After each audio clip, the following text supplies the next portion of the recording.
In fifth grade, we're all taught that our bodies are made of atoms and there are electrons in the outer part of these atoms, and the electrons repel. Thus, there are great distances. This doesn't even show it, but there are great distances between the atoms. We don't actually touch anything because the electrons repel each other. What we are is energy fields. In fact, what we are quantum energy fields, as we see here, even in the empty spaces, because this energy of what we truly are, because we cannot perceive the atoms, what we truly are is an energy. And by opening our minds and opening our hearts, we can increase our energy dramatically. Opening our minds, releasing our fixations of ideas, can increase our energy.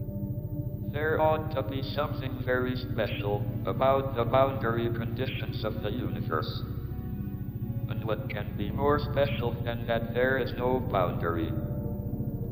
And there should be no boundary to human endeavor. Finally, Stephen Hawking realized there's no boundary conditions in the universe. The universe is infinite. Where is the center of the universe? Well, this might sound crazy, but it's everywhere. Take a look at these two layers. They are exactly similar, except the top layer represents a 5% expansion of the bottom layer. Let's say that you live on one of these dots, and you want to measure where everything's moving away from. Well, watch what happens when I line up a dot in the past and the present. Boom. It looks like the center of the expansion. I can do this with any dot. As soon as I choose a dot to be the frame of reference, it immediately becomes the center of the expansion. No matter where you are or who you are or what your friends or your parents tell you, you really scientifically are the center of the universe. With no boundary layers, as Stephen Hawking has told us, we can see that there's an infinite and yet infinitesimal universe that goes beyond just what we think and what we can see and feel, but goes beyond this. And as we go deeper and deeper and deeper into seeing this infinity, we start to realize that there is truly infinity to the power of infinity. I welcome you. Infinity to the power of infinity will imply that there's an indeterminacy. That even as we interact with others, there's an indeterminacy. Yes, there are rules, and just like in the game of chess, there are rules, but the rules of the game are only on the chessboard. And we have to recognize that our consciousness has these rules, and we force these rules. Now, the small mind only sees just the rules. But what we are going to see then, in a world where we are energy, and there's infinity to the power of infinity, all things are possible. With all things possible, how could anybody say something is not possible? Our scientific philosophy should not be constructed solely by the limits of our observations. We need to free our mind. We're going to show you true stories of the supernatural, so-called supernatural. You judge for yourself. Open your mind. We submit these stories for your approval. Have you ever had the feeling that you knew what someone was going to say just before he said it? Or have you ever walked into a strange room and had the sensation that you'd been there before? Well, if you have, you've taken a small step beyond. Now watch a giant step. Come. You'll witness things strange, unexpected, mysterious, but not to be denied. Join me now and take one step beyond. Around the lives of all great men, history weaves romantic and colorful stories. Many are based on fact, and some are pure imagination. There are many wonderful stories told about the man who, for one terrible and momentous winter, occupied this house. But none is so little known or awe-inspiring as the events that took place here one evening. Our very existence as well as our future, is largely dependent on that remarkable night of decision. Sure, Gypsy. We'll all die sooner or later. But what about those supply wagons from Easton? Do they bring in good salt pork to fill our bellies? Fresh clothes to put on our backs?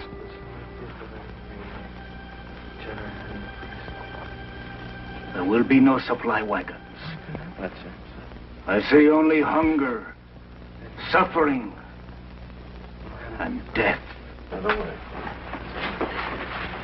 I see quite a bit of suffering for you too, Gypsy. We were told to stay out of camp. You and your rag-tailed friends with your tales of doom. Be careful, boys. Careful! They'll be coming at us through those trees. Run, take cover! Take cover! Oh, Molly. That's all right. I'll be back before spring plowing. What'll they do to them? The whip. Valley Forge, December 1777. The winter of despair was just beginning.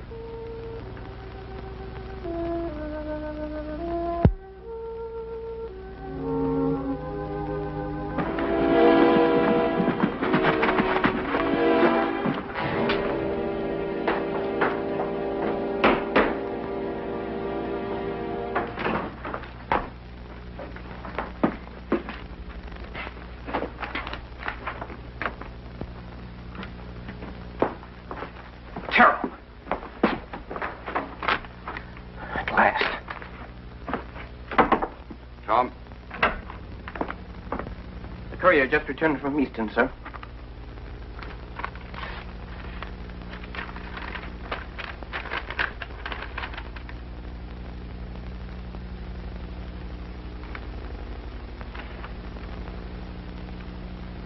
Was there something else, Lieutenant? Oh, no. No, sir.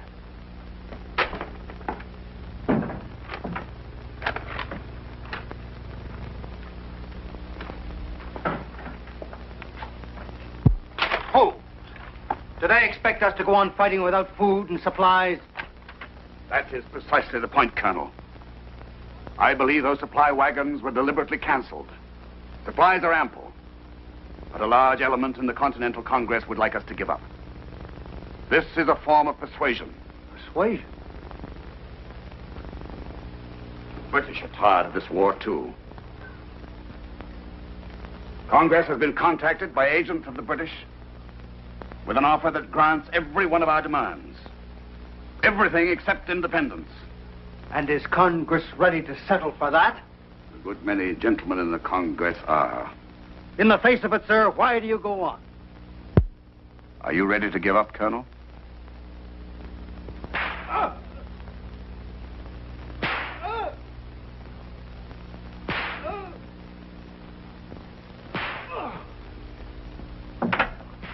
Stanley?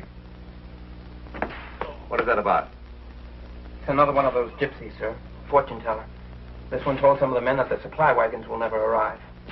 By whose order is he being flogged? Major Warren, sir. The order is countermanded. Sir.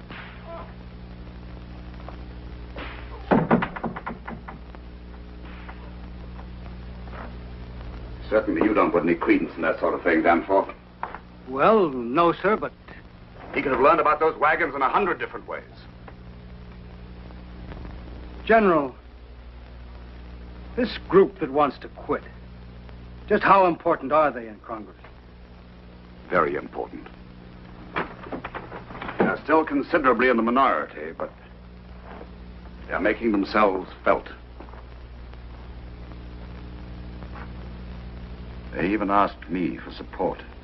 You? Well, you refused, of course. Oh, yes, I refused. But I don't know that I had the right. Sir? There are 12,000 men here in rags, Colonel, and starving. Shouldn't they be consulted about any settlement? 500 of them die every month of disease and privation. There is little glory or satisfaction in that kind of death.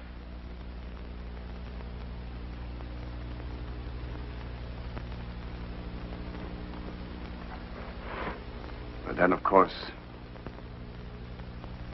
There are the dead. I wonder how they would feel about our settling for anything less than they died for. I don't know which side of the question you favor, sir. To be honest, Colonel, at this moment, I do not know myself.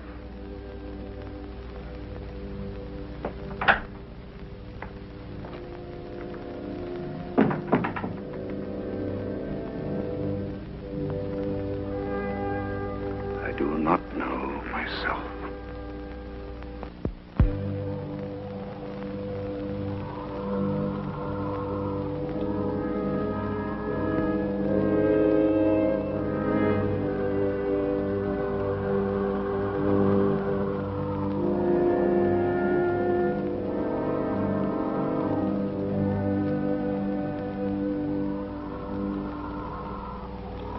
When will spring ever come?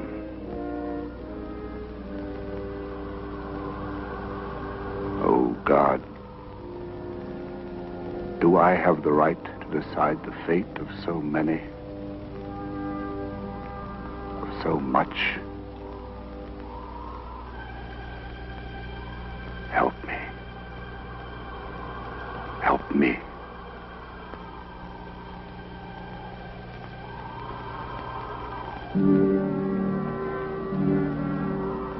Your God has come to your aid before. He will again.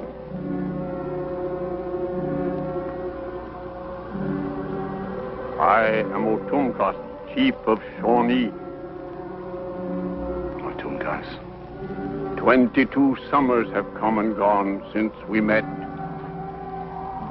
Battle of Monongahela. Yes, of course. July 1755. I was leading a detachment of Virginians under the command of General Braddock. Redcoats stood tall in sunlight like field of dry corn waiting for harvest night.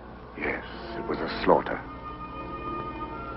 We lost half the entire British colonial army that day. All British officers in field fell. Dead or wounded, all but you, Washington. Yes, I remember well. Otumkas fired at Washington again and again. 15 bullets at the heart. Not one found its mark. It has caused Otumkas much wonder. I was very fortunate that day. Not fortune. The Great Spirit protected Washington that day for good and great purpose. I wish I could believe that. Believe it.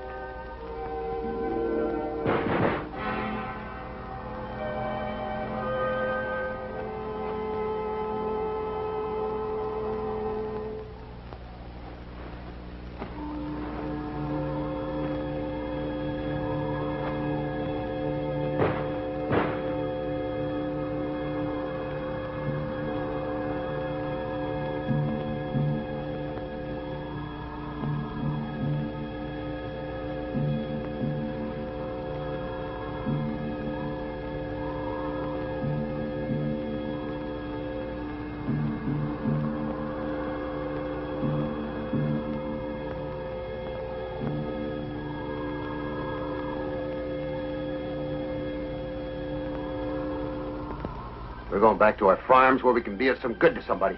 You will be shot down before you can get 100 yards. Maybe, but it's better than slow starvation for a lost cause. We're going home, General. We found out the gypsy was right about those supply wagons, too.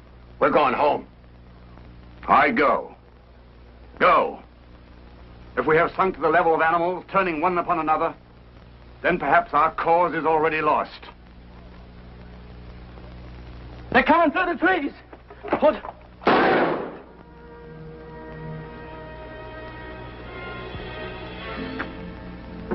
Pa, I meant to get to the chickens soon, only Jason hurt his knee up by the creek in the south pasture.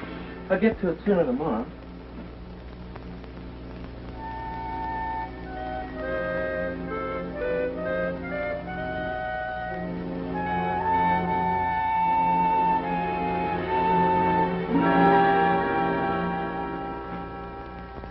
have never considered myself a mystic, mon général.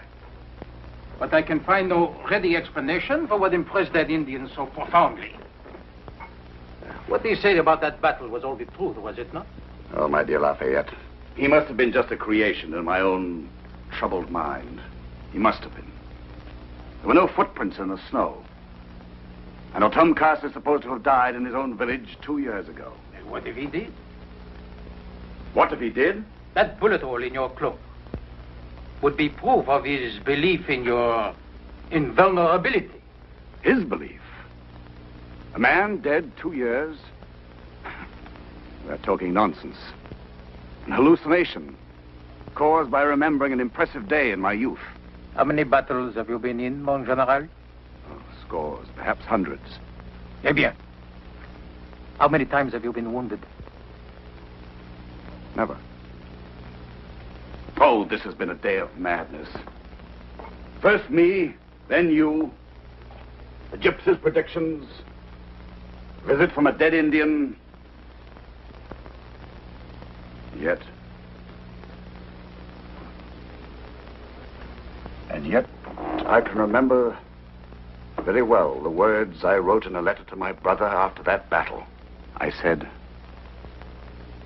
by the all-powerful dispensations of Providence, I have been protected beyond all human possibility and expectation. Beyond all human possibility. I agree. My dear Lafayette, you are an incurable romantic. Mon général, I am a Frenchman. But why should Providence choose me for favors? Well, that you will have to ask Providence. But as for what, as Otumka or his spectre inferred, perhaps it was for this particular time and this particular place. To have the stubbornness to continue against the most impossible obstacles? Or to find the courage to give up while there's still something left, still something to be gained? When I face the facts with a cold eye, I know, and you do too, that if the British persevere, we shall eventually be crushed by sheer weight of numbers and a bottomless exchequer. Unless your nation enters the war. And that is a fact.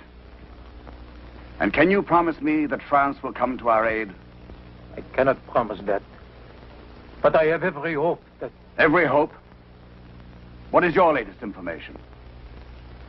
If it's the same as mine, all indications are to the contrary. At the moment, yes. But... The dispatch has arrived, sir.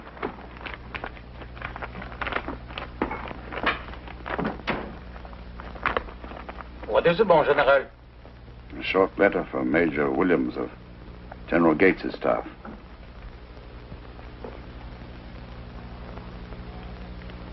As a friend and admirer, I feel it my duty to report that a letter to General Gates from General Conway contained the following paragraph. Heaven has been determined to save our country, or a weak commanding general and bad counselors would have long since ruined it. But that is nothing but talk. It is not even worth your anger. And Conway, you know what an old woman he is. Everybody knows. He is bitter and envious of your position. He tried merely to make the difficulties. There's more.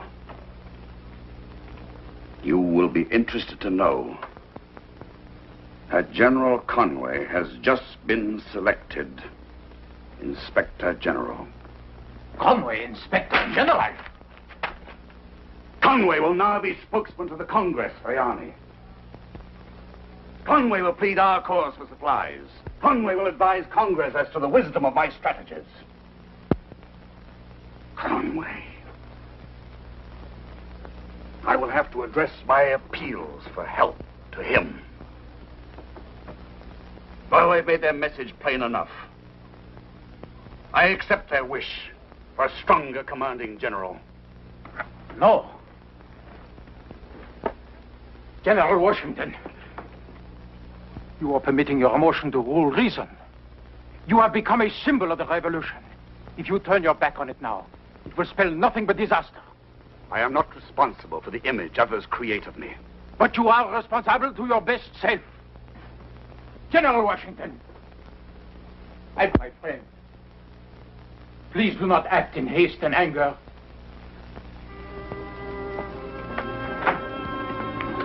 Lee? Sir? Every officer on my staff is to be here for an urgent meeting at 9 sharp. Yes.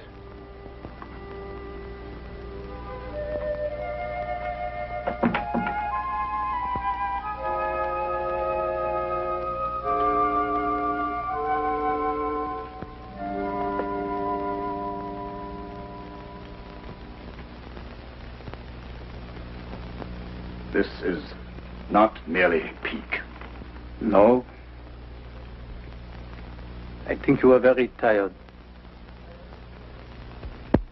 Tired of fighting the Congress, the intrigues, inequities.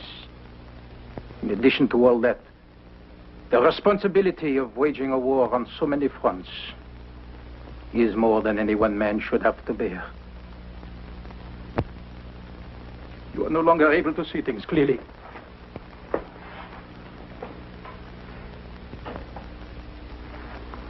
General Washington, I regret this more than I can say. But I realize that once you have made a decision, it is hopeless to try and dissuade you.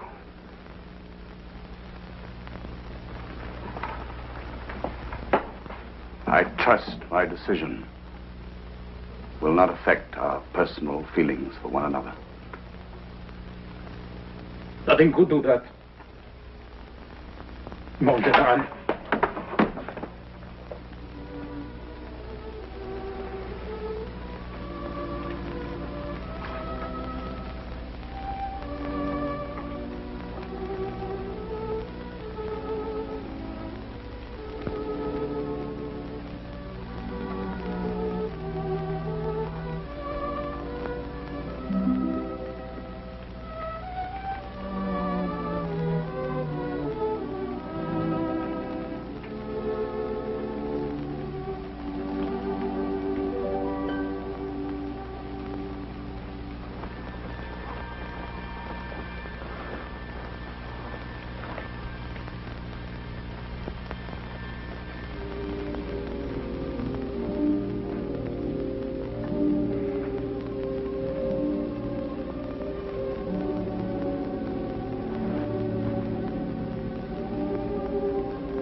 Principally a matter of discipline, as I see it. Thousands of men wanted to desert weeks ago. Anyway, I can't say I blame the old fox for quitting. If I were the richest man in the colonies and had a beautiful farm where I could take Good evening, gentlemen.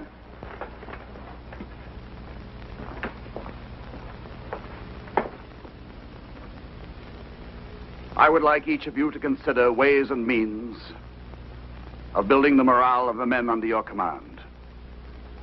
Projects to keep them busy. To achieve the highest level of preparation for our spring campaign. Spring campaign? But I thought... You thought what, Major? Well, I assumed that your plans were... that is, I assumed that your mood was... Pardon me, sir, but we are despairing of the future. If you know something, if you are free to tell us the basis of this sudden optimism. Some news about the French, perhaps. News of a victory in the north. There is no news, Colonel. Good or bad. We must make our own good news. But I can say, I am now confident that this war will end in our favor. And with complete victory. Victory? But surely, General... The meeting is adjourned, gentlemen.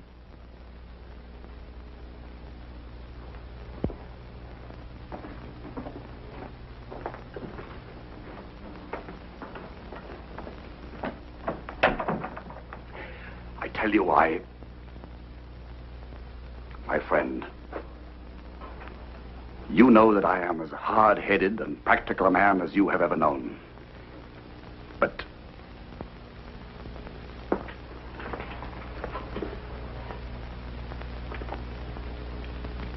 I was sitting here like this. I put back my head and closed my eyes. But it wasn't just a dream. Because when I opened them, it was still there. I saw our nation victorious. I saw it grow in size and power to become the major force for good on this earth. I saw it.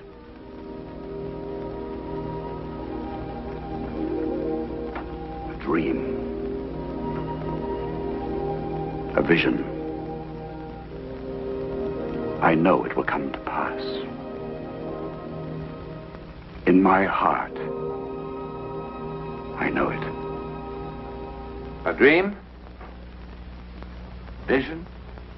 Whatever it was that George Washington experienced, it has today become all fact. You won't find anything about it in the ordinary history book, but it has appeared in print in a number of versions, a number of times during the past 150 years.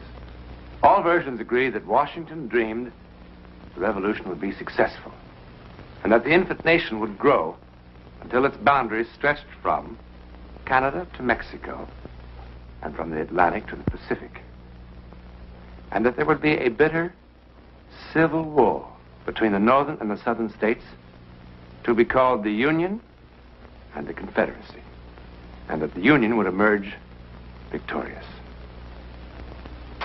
He dreamed all this, supposedly, and more.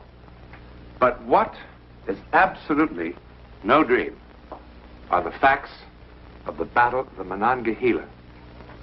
On this, all versions and all historians agree.